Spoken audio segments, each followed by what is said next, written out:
आप सब लोगों को मेरा नमस्कार,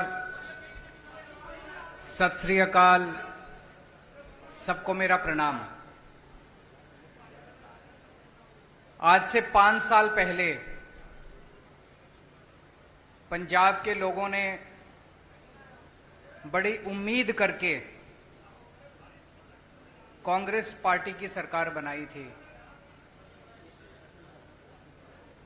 लेकिन आज कुछ सरकार नाम का कुछ दिखाई नहीं दे रहा। इन लोगों ने सरकार का तमाशा बना दिया है। सत्ता की गंदी लड़ाई चल रही है। हर उनका नेता सीएम बनना चाह रहा है। आपस में इतनी जबरदस्त लड़ाई चल रही है कि सरकार बिल्कुल गायब है। लोगों को समझ नहीं आ रहा कि हम अपनी समस्याएं लेके किसके पास जाएं। तो एक तरफ जहां सत्ता की गंदी लड़ाई चल रही है, दूसरी पार्टियों में भ्रष्टाचार और सत्ता का गंदा नाच चल रहा है। दूसरी तरफ वहीं एक आम आदमी पार्टी है जो पंजाब के विकास और पंजाबियों की तरक्की के लिए दिन रात प्लानिंग कर रही है। अब सब लोग कह रहे हैं और पूरा पंजाब तैयार है कि चुनाव के बाद आम आदमी पार्टी की सरकार पंजाब में बनेगी। सरकार बनने के बाद हम क्या करेंगे, इसकी पूरी प्लानिंग हम लोग कर रहे हैं। अभी थोड़े दिन पहले मैं आपके बीच में आया था। हमने कहा कि हम 300 यूनिट बिजली मुफ्त करेंगे। दिल्ली में करके दिखाई है, झूठ नहीं बोलते। हमने कहा हम 24 घंटे बिजली देंगे, दिल्ली में करके दिखाया है, हम झूठ नहीं बोलते। हमने कहा हम किसानों की बिजली माफ करेंगे, हमने कहा हम पुराने बिल माफ करेंगे। कल मेरी व्यापारियों के साथ मीटिंग हुई। व्यापारियों के साथ मिलकर हम लोगों ने पंजाब के लिए खाका तैयार किया। आज एक बहुत बड़ी और बहुत जरूरी गारंटी देने के लिए मैं आया हूं। वो है स्वास्थ्य की गारंटी, स्वास्थ्य सेवाओं की गारंटी, हेल्थ की गारंटी, अस्पतालों की गारंटी। आज पंजाब के अंदर इतना बुरा हाल है, अगर आप बीमार पड़ जाओ और सरकारी अस्पताल में चले जाओ, पीजीआई छोड़ के सरकारी अस्पताल, प्राइमरी हेल्थ सेंटर में चले जाओ, कम्युनिटी हेल्थ सेंटर में चले जाओ, आप बिल्कुल इलाज नहीं मिलेगा आपको। तो आपको मजबूरी में प्राइवेट में जाना पड़ता है। जिसके पास भी बेचारे के पास 2 पैसे हैं वो प्राइवेट में जाता है, और जब प्राइवेट में जाता है वहां पे बुरी तरह से लूट मची हुई है प्राइवेट अस्पतालों के अंदर। सरकारी अस्पताल में जाओ, वहां ना डॉक्टर मिलेगा, ना नर्स मिलेगी, ना दवाइयां मिलेगी, ना मशीनें काम कर रही हैं, दवाइयों की खिड़की खुलती नहीं है। आज से 7 साल पहले जब हमने दिल्ली में सरकार संभाली थी, दिल्ली में भी यही हाल था। सरकारी अस्पतालों का बहुत बुरा हाल था। सरकारी अस्पतालों में बहुत बुरा इलाज था। 5 साल 7 साल के अंदर हमने दिल्ली के पूरे अस्पतालों, सरकारी अस्पतालों की दशा बदली है। आज पंजाब के लोगों को, उनके परिवार के सदस्यों के स्वास्थ्य के लिए मैं 6 गारंटी दे रहा हूं। 6 गारंटी। पहली गारंटी, पंजाब के हर बंदे को मुफ्त और अच्छा इलाज मुहैया कराया जाएगा। यह मेरी गारंटी है, यह मेरा वादा है। मैंने 2 बातें कही हैं, मुफ्त और अच्छा। अगर मुफ्त कहो तो लोगों को लगता है कि मुफ्त चीज तो बेकार होती है। हमारा यह मानना है कि भगवान ने जितनी मुफ्त चीजें दी है वो सारी हवा मुफ्त दी है, हवा के बिना आप 1 मिनट नहीं रह सकते। हमारा मानना है कि जो मुफ्त चीजें हैं वो बहुत अच्छी होती हैं और उनको अच्छा करके दिखाएंगे हम। तो मुफ्त और अच्छा इलाज ऐसा कि आप प्राइवेट अस्पताल की तर्ज पे आपको इलाज मिलेगा। दूसरी गारंटी, सारी दवाइयां,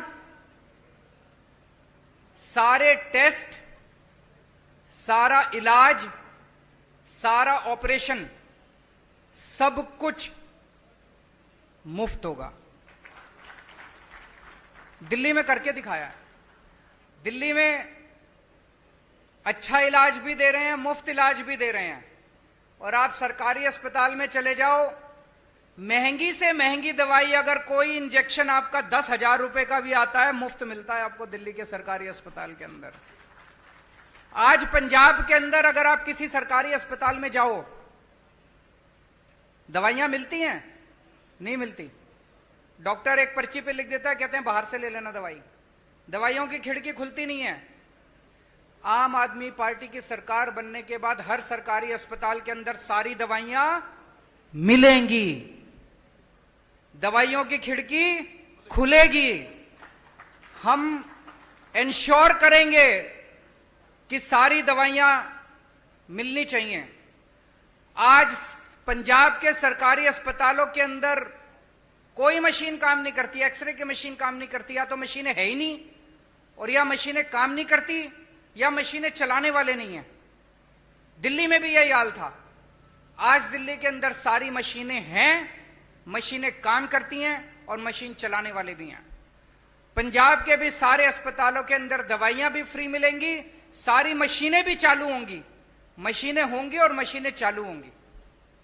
अगर किसी का 10 लाख का, 15 लाख का, 20 लाख का भी ऑपरेशन है, सरकारी अस्पताल के अंदर वो फ्री किया जाएगा। भगवान ना करे आपके घर में कोई बीमार हो, लेकिन अगर आपके घर में कोई बीमार होता है तो अब उसके इलाज के खर्चे की आपको चिंता करने की जरूरत नहीं है। उसके अच्छे इलाज की अब आपको पंजाब में चिंता करने की जरूरत नहीं पड़ेगी। अभी बहुत सारे लोग पंजाब से दिल्ली जाते हैं इलाज कराने के लिए, उनका भी इलाज मुफ्त होता है दिल्ली के अंदर। लेकिन अब आपको पंजाब से दिल्ली जाने की जरूरत नहीं पड़ेगी, पंजाब के अंदर आपका अच्छा इलाज होगा। यह हमारी दूसरी गारंटी है। तीसरी गारंटी, हर पंजाब के व्यक्ति को एक हेल्थ कार्ड जारी किया जाएगा। उस हेल्थ कार्ड के अंदर उसकी सारी जानकारी होगी, उसका एक्सरे, उसकी एमआरआई रिपोर्ट, उसको इतनी सारी रिपोर्ट लेके घूमने की जरूरत नहीं है, सारी कंप्यूटर पे होगी। वो बस अपना एक हेल्थ कार्ड लेके, हर आदमी, आपके परिवार में एक बच्चा है उसका अलग हेल्थ कार्ड होगा, आपका मां है उसका अलग हेल्थ कार्ड होगा, पिताजी का अलग हेल्थ, हर एक बंदे को एक हेल्थ कार्ड जारी किया जाएगा। जिसके पास हेल्थ कार्ड होगा उसको अच्छे से अच्छा इलाज मुहैया कराने की जिम्मेदारी पंजाब सरकार की होगी। और सबसे शानदार, पूरे कंप्यूटराइज करेंगे सारे सिस्टम को जैसे दिल्ली के अंदर कर रहे हैं, और उसके अंदर आपका हेल्थ कार्ड, आपका सारा डेटा कंप्यूटर पे होगा। चौथी चीज, दिल्ली में हमने मोहल्ला क्लिनिक खोले हैं। मोहल्ला क्लिनिक की चर्चा पूरी दुनिया के अंदर हो रही है। स्वीडन के मुख्यमंत्री हमारा मोहल्ला क्लिनिक देखने के लिए आए। यूनाइटेड नेशंस के सेक्रेटरी जनरल हमारा मोहल्ला क्लिनिक देखने आए। उस किस्म का मोहल्ला क्लिनिक अब पंजाब के हर पिंड में खोला जाएगा, पिंड क्लिनिक बनाया जाएगा। शहरों में हर वार्ड के अंदर एक अलग क्लिनिक बनाया जाएगा। 16,000 मोहल्ला क्लिनिक, पिंड क्लिनिक और वार्ड क्लिनिक, 16,000 क्लिनिक खोले जाएंगे पंजाब के अंदर। इस क्लिनिक में क्या होता है, मान लीजिए आपको खांसी हो गई, जुकाम हो गई, थोड़ा बुखार हो गया, तो आपको पीजीआई जाने की जरूरत नहीं है, प्राइमरी हेल्थ सेंटर खुलते नहीं है। मोहल्ला क्लिनिक के अंदर आपको ये सारी रोजमर्रा की बीमारियों का इलाज, वहां पे आपके पिंड में मोहल्ला क्लिनिक होगा, वहां चले जाओ, वहां पे आपको इलाज मिलेगा। पांचवी गारंटी, जितने सरकारी अस्पताल हैं बड़े बड़े पंजाब के अंदर, उन सारे अस्पतालों को ठीक किया जाएगा। दिल्ली में भी अस्पतालों की बुरी हालत थी, सारे अस्पताल हमने एयर कंडीशनड कर दिया। आप जाके देखो अब दिल्ली सरकार के अस्पताल सेंट्रली एयर कंडीशनड है, प्राइवेट अस्पतालों की तरह है, शानदार।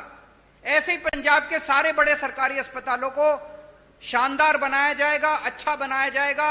वहां दवाइयां मिलेगी, वहां टेस्ट होंगे, वहां सारी मशीनें काम करेंगी और बड़े स्तर के ऊपर नए सरकारी अस्पताल खोले जाएंगे पंजाब के अंदर।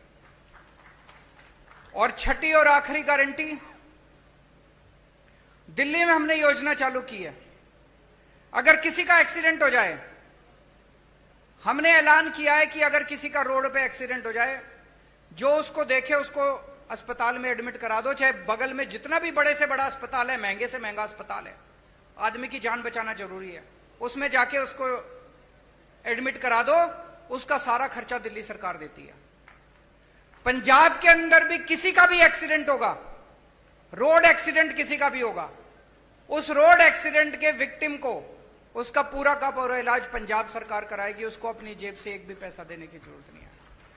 तो ये 6 गारंटी आज मैं पंजाब के लोगों को दे रहा हूं। मुझे बेहद खुशी है कि इतने मायूसी के माहौल में, भर्ती की जाएगी, इतने मायूसी के माहौल में जब इतनी राजनीतिक अस्थिरता है, एक आशा की किरण आम आदमी पार्टी के रूप में दिखाई देती है कि कम से कम एक तो पार्टी है जो पंजाब के लोगों की सोच रही है, उनकी बिजली की सोच रही है, उनकी हेल्थ की सोच रही है। ये मेरी आज की गारंटी थी। एक छोटी सी अनाउंसमेंट मुझे करनी है। आज सुबह सुबह लुधियाना के कुछ पत्रकार मुझसे मिलने के लिए आए थे और उन्होंने मुझसे निवेदन किया कि आपकी सरकार सर बनना तय है, अगर आपकी सरकार बन जाए तो पूरे पंजाब में 3 शहर ऐसे हैं जहां पे प्रेस क्लब है, जालंधर, अमृतसर और चंडीगढ़। बोले जी बाकी शहरों में भी प्रेस क्लब बना देना। तो मैं आज आपको वादा करता हूं कि हमारी सरकार बनेगी तो जितने भी छोटे बड़े शहर है पंजाब के, सब जगह आपकी सुविधा के लिए प्रेस क्लब बनाए जाएंगे। ये भी गारंटी है। अब अगर आपके कोई प्रश्न है। चेक।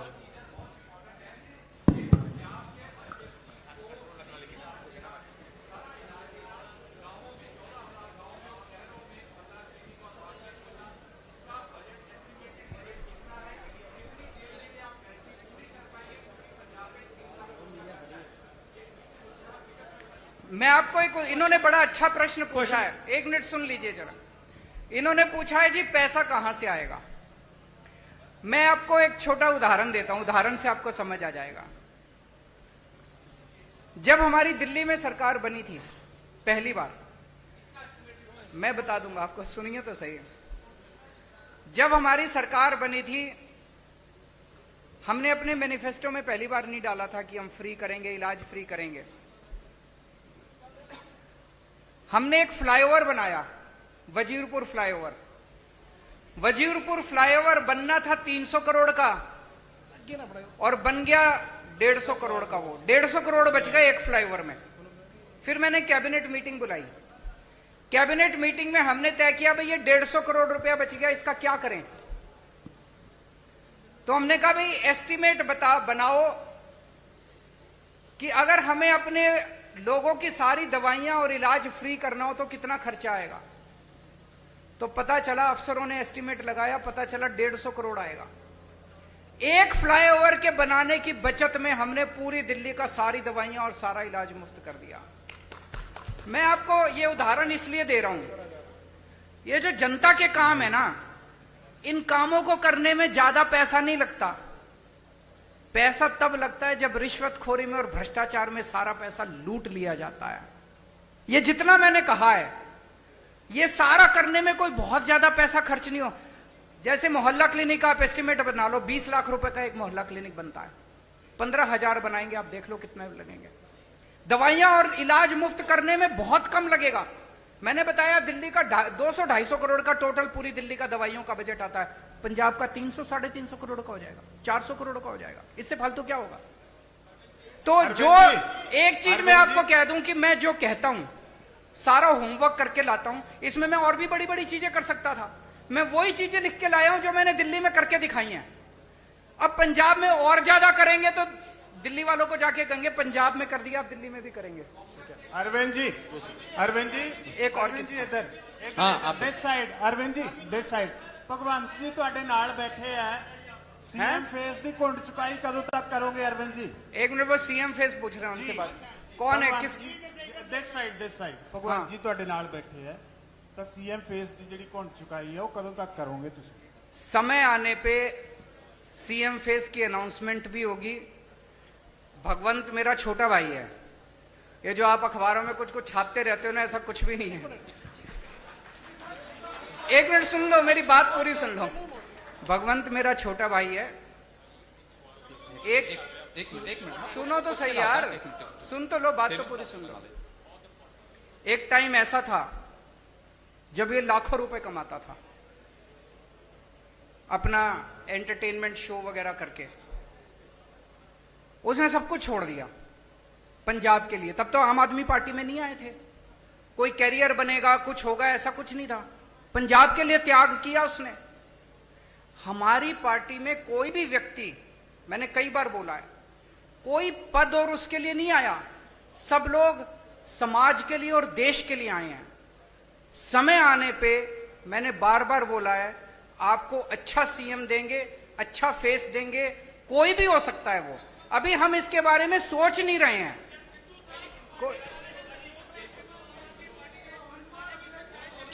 केजरीवाल से वो मेरे से पूछ रहे हैं क्या सिद्धू साहब पार्टी में आ रहे हैं।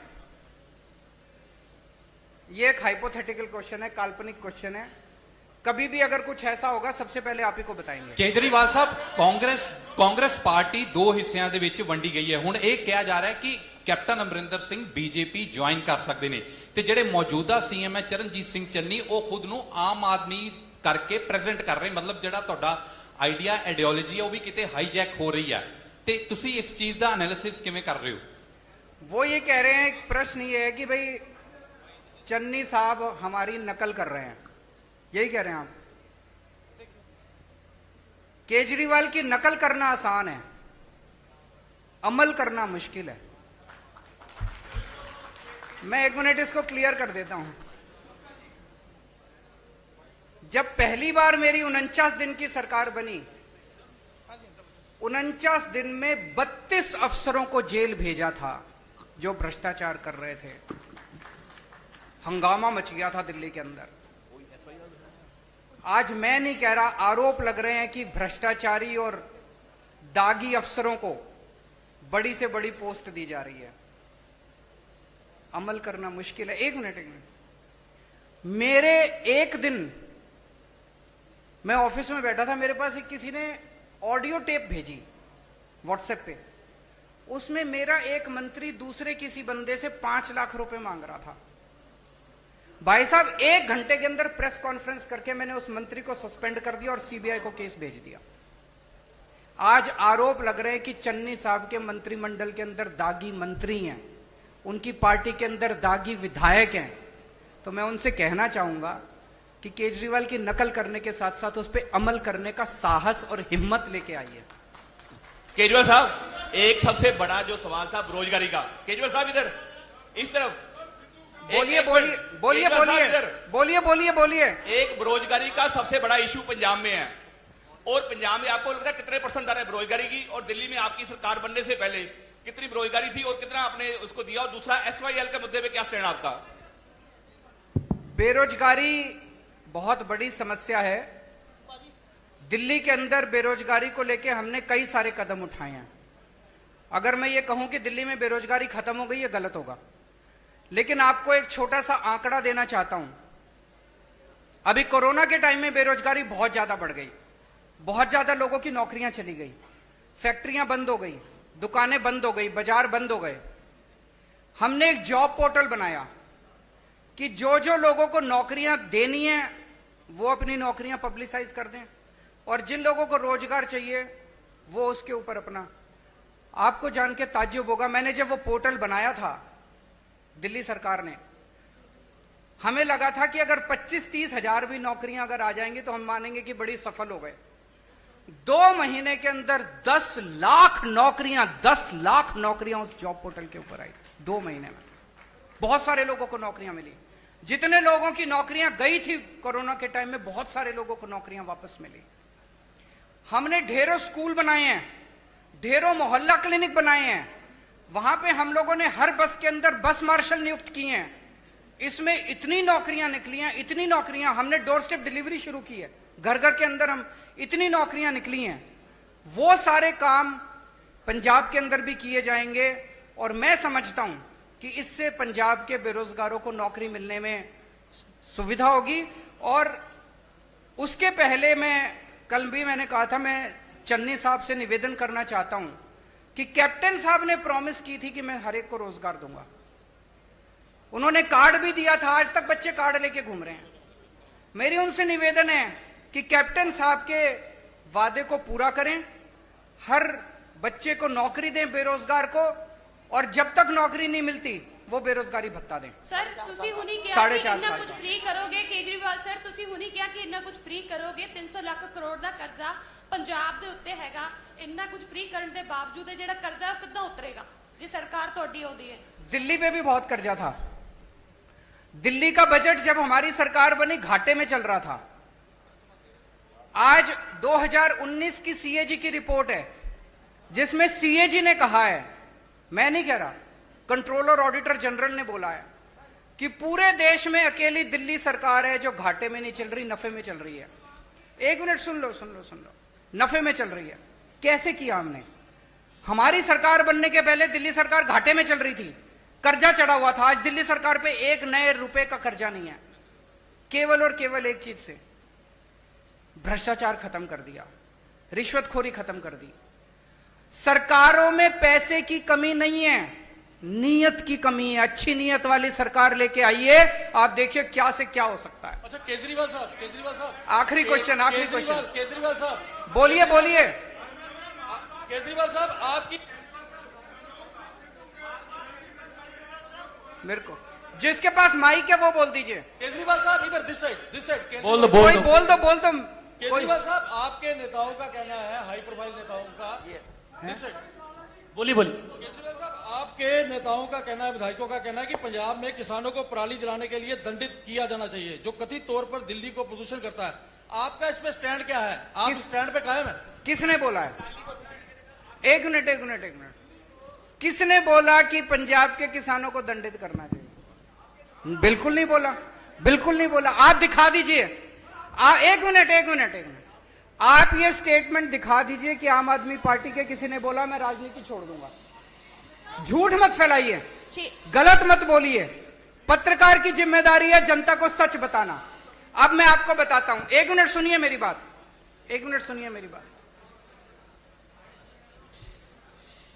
पराली को लेकर दिल्ली की सरकार ने समाधान दिया है। हमने एक बायोडिकम्पोजर बनाया है। जब पराली वो होती है तो किसान को अगली फसल लगाने के लिए उसको जल्दी होती है, उसको तीली लगा के वो जला देता है, उसकी मजबूरी होती है। किसान का कसूर नहीं है, कसूर सरकारों का है। सरकारें क्या कर रही थी? सरकारों ने समाधान क्यों नहीं निकाला? तो हम एक दूसरे के ऊपर आरोप प्रत्यारोप नहीं करना चाहते, वो राजनीति हम नहीं करते, हम समाधान की राजनीति करते हैं। तो दिल्ली सरकार ने अभी एक घोल निकाला है, बहुत सस्ता घोल है। उस घोल को अगर आप पराली के ऊपर छिड़काव कर दो तो 15 दिन के अंदर पराली खाद में बदल जाती है। तो जो पराली समस्या थी वो पराली अब आपके लिए एसेट बन गई। इसको पिछले साल हमने एक्सपेरिमेंट करके देखा जिसके बड़े शानदार नतीजे आए हैं। अब उसकी घोल की खूब डिमांड है। दिल्ली सरकार अपने सारे किसानों के यहां उस घोल का छिड़काव फ्री में कर रही है। पंजाब सरकार भी कर सकती है। तो अगर पंजाब के अंदर सरकार बनती है तो वो छिड़काव हम सारे किसानों के खेत में फ्री में करेंगे। किसानों को जलाने की जरूरत नहीं पड़ेगी और वो सारी पराली खाद में बदल जाएगी। आम के आम गुठलियों के दाम। Thank you so much. Thank you.